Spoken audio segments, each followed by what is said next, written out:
1 Reyes 8, la dedicación del templo. A. El arca del pacto es traída al templo. 1 a 2. Todo Israel se reúne en Jerusalén. Entonces Salomón reunió ante sí en Jerusalén a los ancianos de Israel, a todos los jefes de las tribus, y a los principales de las familias de los hijos de Israel, para traer el arca del pacto de Jehová de la ciudad de David, la cual es Sión. Y se reunieron con el rey Salomón todos los varones de Israel en el mes de Tanim, que es el mes séptimo, en el día de la fiesta solemne. A. Salomón reunió ante sí en Jerusalén a los ancianos de Israel, a todos los jefes de las tribus, y a los principales de las familias de los hijos de Israel. Salomón tenía la intención de que esta fuera una espectacular ceremonia de apertura para el templo. Probablemente, estaba en la escala de las grandes producciones de las ceremonias de apertura de nuestros modernos Juegos Olímpicos. B. Para traer el arca del pacto de Jehová. El templo no fue abierto, mientras el arca del pacto no estuvo colocada en el lugar santísimo. El arca era el artículo más importante en el templo. C. Que es el mes séptimo. El templo fue terminado en el octavo mes, 1 Reyes 6:38, pero Salomón eligió el séptimo mes para la dedicación, 11 meses después. Y escogió este tiempo por respeto a la comodidad de su pueblo, porque en ese tiempo ellos juntaban todos sus frutos, y estaban por subir a Jerusalén para celebrar la fiesta de los tabernáculos. Paul. 2. También puede haber otra razón. Ya se había observado que Salomón había diferido la dedicación del templo hacia el siguiente año después de que fuera terminado, porque ese año, de acuerdo con el arzobispo User, era el de jubileo. Clarke. 2, 3 a 9. El arca del pacto es colocada en el lugar santísimo.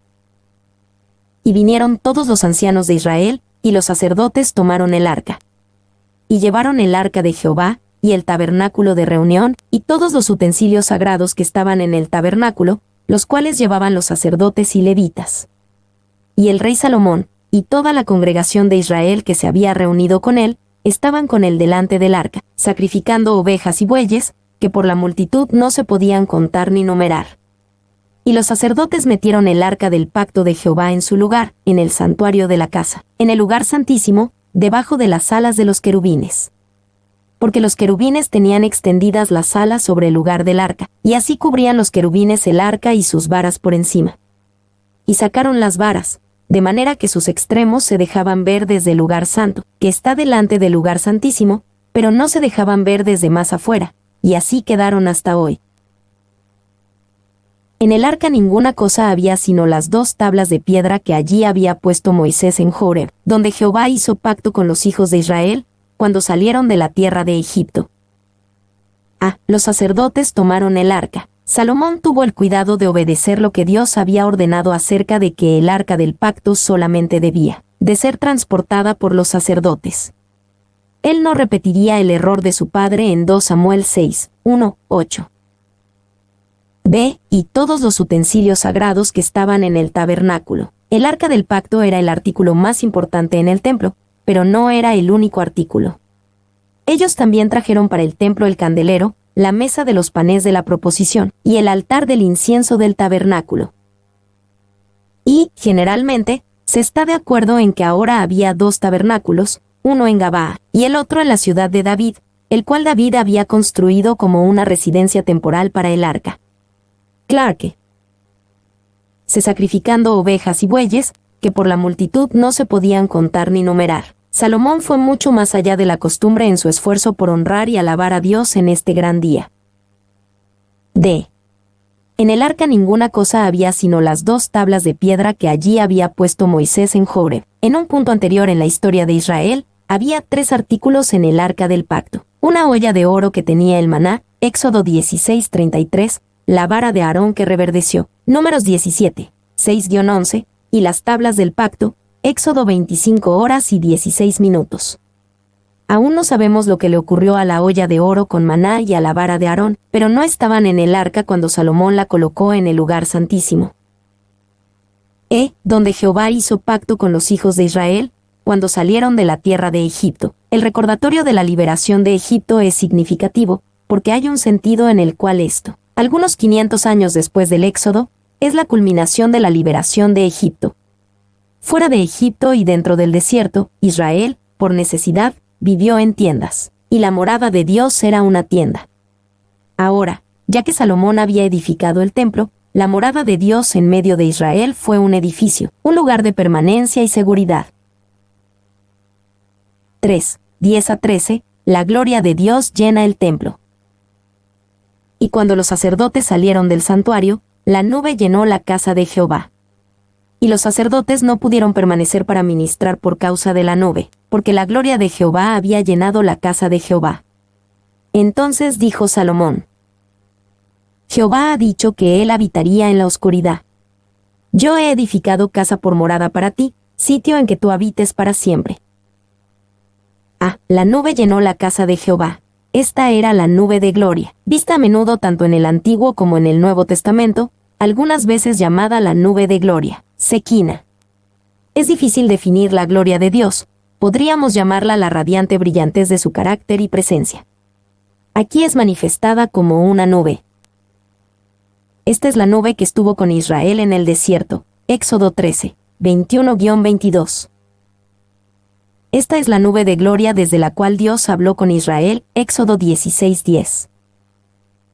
Esta es la nube en la cual Dios se encontró con Moisés y otros, Éxodo 19:9, 24, 15-18, Números 11:25, 12:5, 16:42. Esta es la nube que estuvo a la puerta del tabernáculo, Éxodo 33, 9-10. Esta es la nube en la cual Dios se apareció al sumo sacerdote en el lugar santo detrás del velo, Levíticos 16:2. Esta es la nube de la visión de Ezequiel que llenó el templo de Dios con el resplandor de su gloria, Ezequiel 10:4. Esta es la nube de gloria que cubrió a María cuando concibió a Jesús por el poder del Espíritu Santo, Lucas 1:35.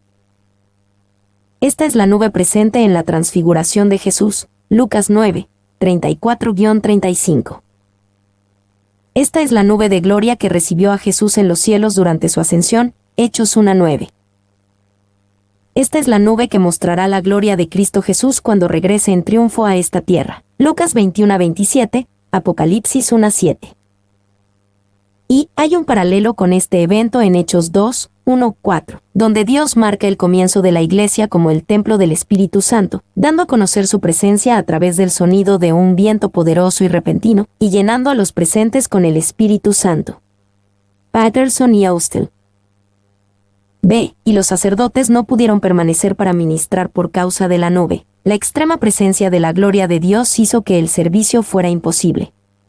El sentido de la presencia de Dios era tan intenso que los sacerdotes sintieron que era imposible continuar en el edificio. Y sabemos que Dios es bueno y que Dios es amor. ¿Por qué una intensa presencia de bondad y amor haría que los sacerdotes sintieran que no podían continuar?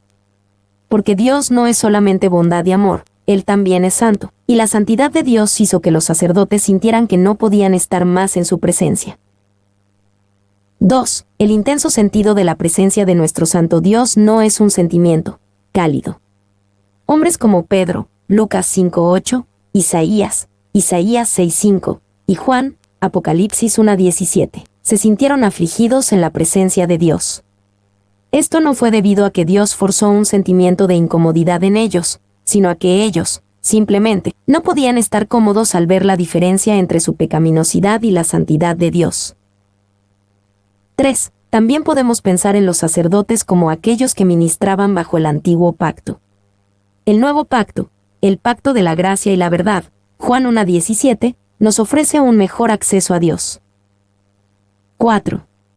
Esta gloria permaneció en el templo hasta que Israel rechazó completamente a Dios en los días de la monarquía dividida. El profeta Ezequiel vio la gloria dejar el templo, Ezequiel 10:18. C. Yo he edificado casa por morada para ti, sitio en que tú habites para siempre. Salomón, correctamente, sintió que la presencia de la nube significaba que Dios moraba en el templo de una manera especial. Siempre y cuando eso no condujera a malentendidos supersticiosos, era bueno reconocer un lugar especial para venir y encontrarse con Dios. Y los expertos del lenguaje dicen que el poema está incompleto y fragmentado y que, aparentemente, tenía otra línea de apertura en su forma original. Tilda.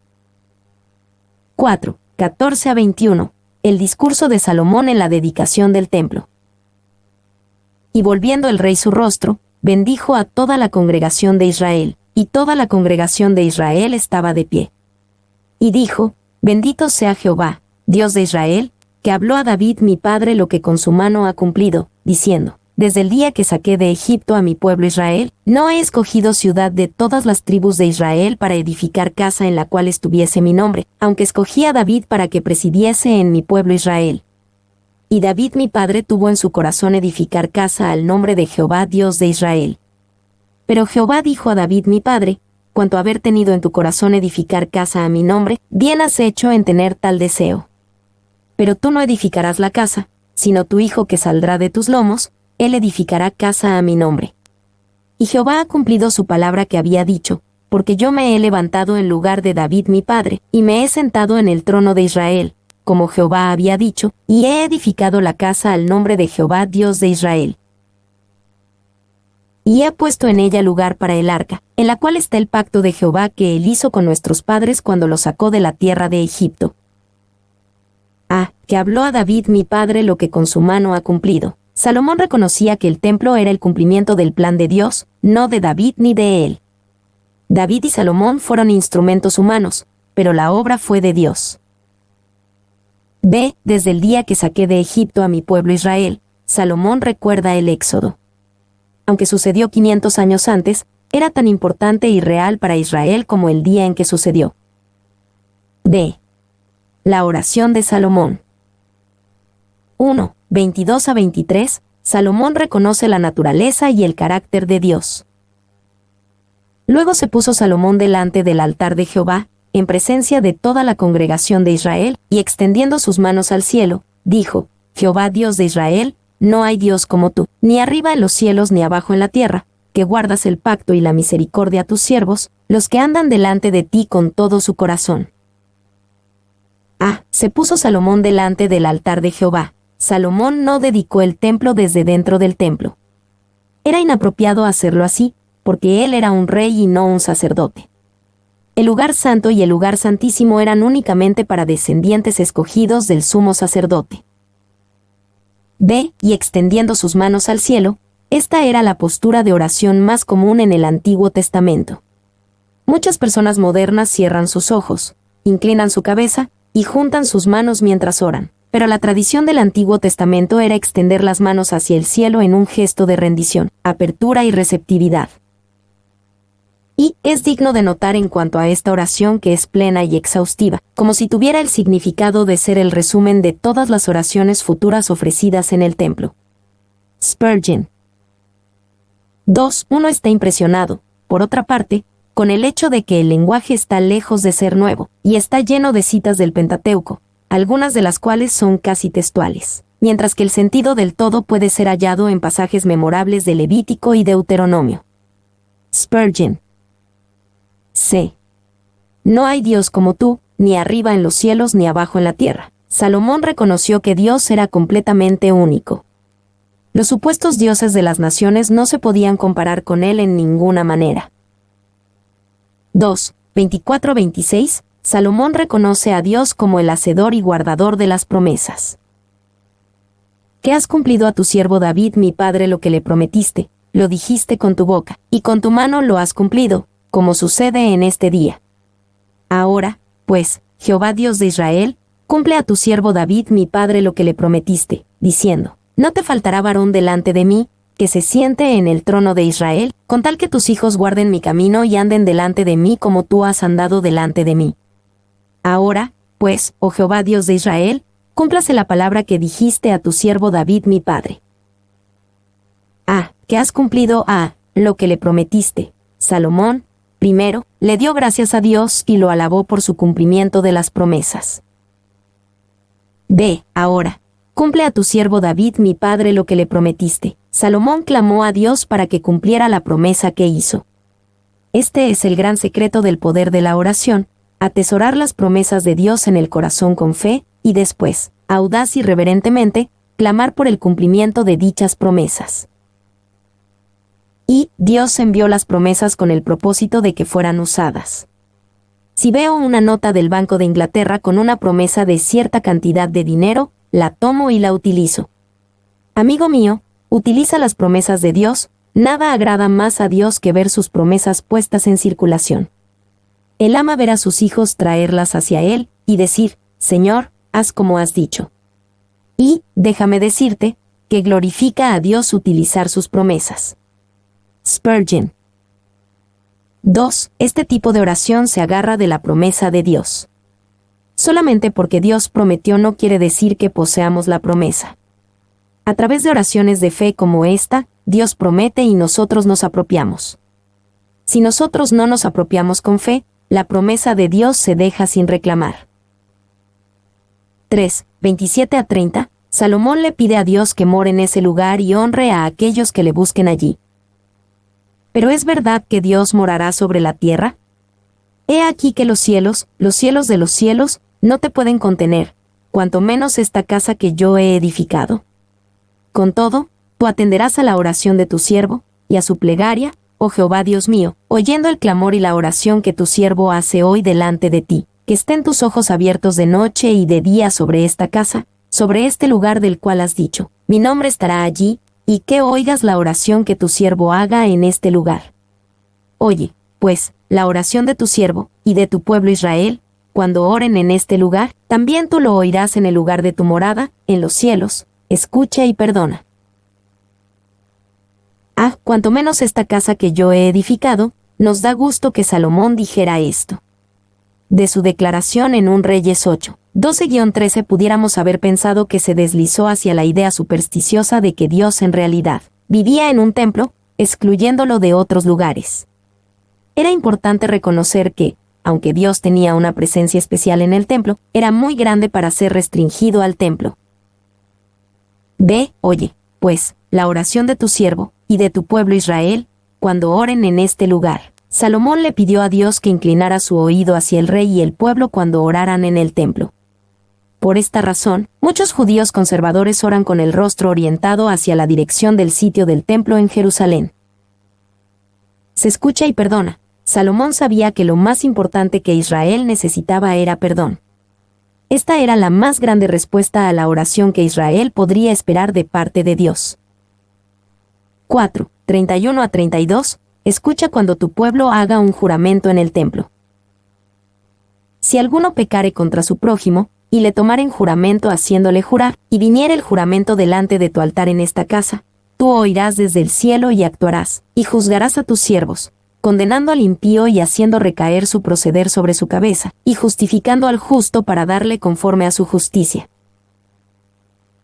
Y viniere el juramento delante de tu altar en esta casa. Los terrenos del templo eran utilizados como un lugar para verificar y autenticar los juramentos. Cuando la disputa se reducía a la palabra de uno en contra de otro, Salomón pedía que el templo fuera un lugar para jurar apropiadamente. Tú oirás desde el cielo y actuarás, y juzgarás a tus siervos. Salomón le pidió al Dios que puede ver lo que los hombres no pueden, quien conoce lo escondido del corazón del hombre, que cumpliera desde el cielo los juramentos hechos en el templo. El antiguo comentarista puritano John Trapp no pudo dejar de mencionar un cumplimiento de este principio en su propia época. Ana Beries, quien hace un juramento, 11 de febrero de 1575, en una tienda en la calle Wood en Londres, y le pide a Dios que se hundiera donde estaba si no había pagado las mercancías que llevaba. Cayó en ese momento sin poder hablar, y murió con un terrible hedor. 5. 33-34. Escucha cuando tu pueblo esté derrotado. Si tu pueblo Israel fuere derrotado delante de sus enemigos por haber pecado contra ti, y se volvieren a ti y confesaren tu nombre, y oraren y te rogaren y suplicaren en esta casa, tú oirás en los cielos, y perdonarás el pecado de tu pueblo Israel, y los volverás a la tierra que diste a sus padres. Si tu pueblo Israel fuere derrotado delante de sus enemigos, muchas veces en la historia, Israel sufrió derrotas y solamente podía clamar a Dios. Era aún peor cuando la derrota se debía solamente a que habían pecado contra el Señor mismo. Y se volvieren a ti y confesaren tu nombre, y oraren y te rogaren y suplicaren en esta casa, tú oirás en los cielos. Salomón le pidió a Dios que escuchara las oraciones de un Israel derrotado, pero humilde y penitente. Dios contestó esta oración de Salomón, y perdona y restaura a su pueblo derrotado cuando viene en un humilde arrepentimiento. 6. 35 a 40. Escucha en tiempos de plaga y hambre. Si el cielo se cerrare y no lloviere, por haber ellos pecado contra ti, y te rogaren en este lugar y confesaren tu nombre, y se volvieren del pecado, cuando los afligieres, tú oirás en los cielos, y perdonarás el pecado de tus siervos y de tu pueblo Israel, enseñándoles el buen camino en que anden, y darás lluvia sobre tu tierra, la cual diste a tu pueblo por heredad.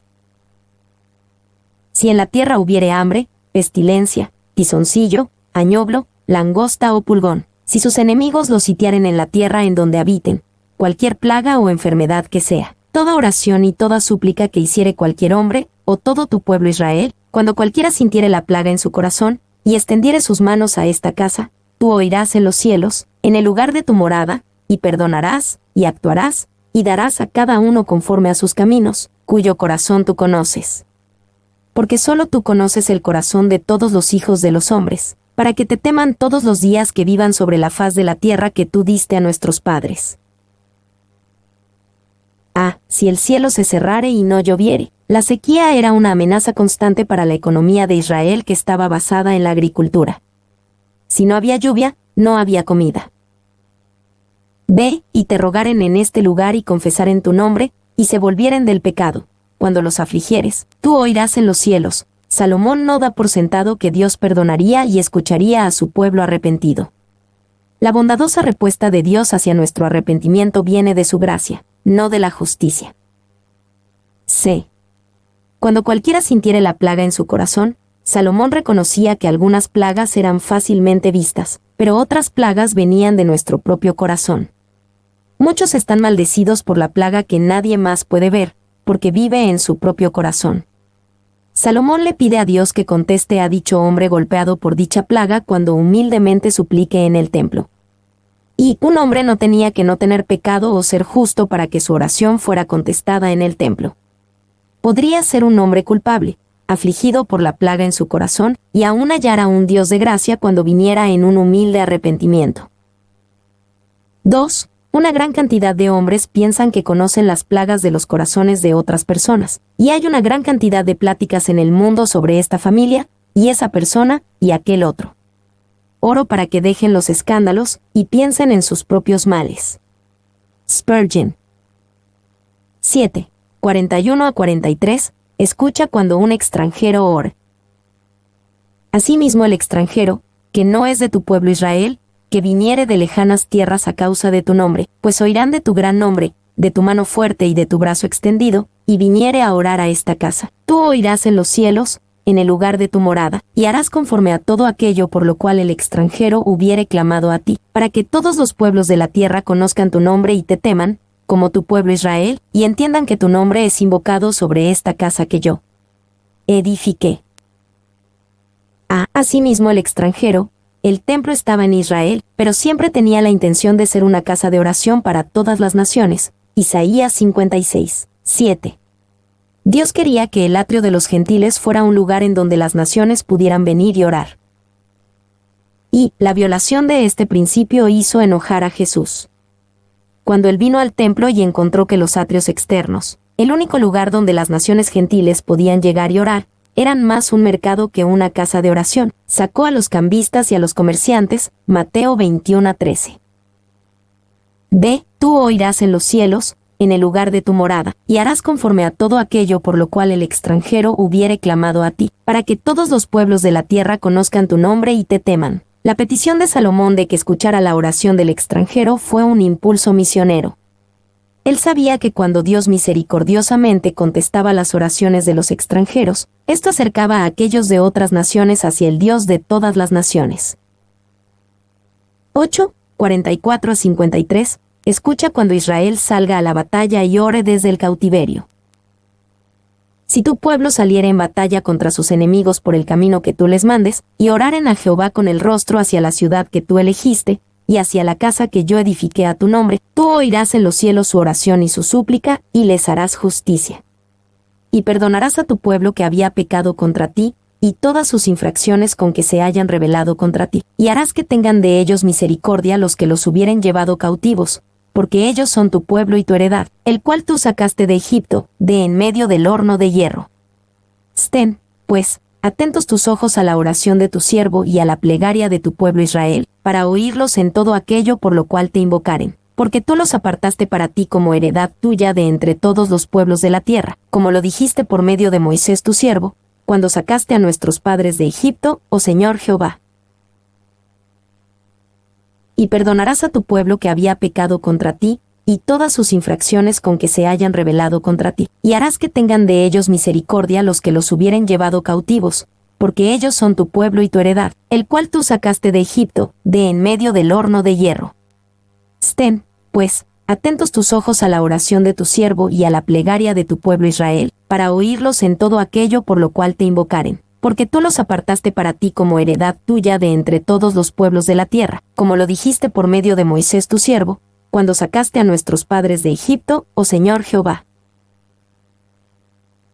Si tu pueblo saliera en batalla contra sus enemigos por el camino que tú les mandes. Salomón oró con la idea de que Dios contestaría las oraciones hechas hacia el templo en tierras extranjeras por la victoria, pero únicamente cuando estuvieran en la batalla a la que Dios los enviaba.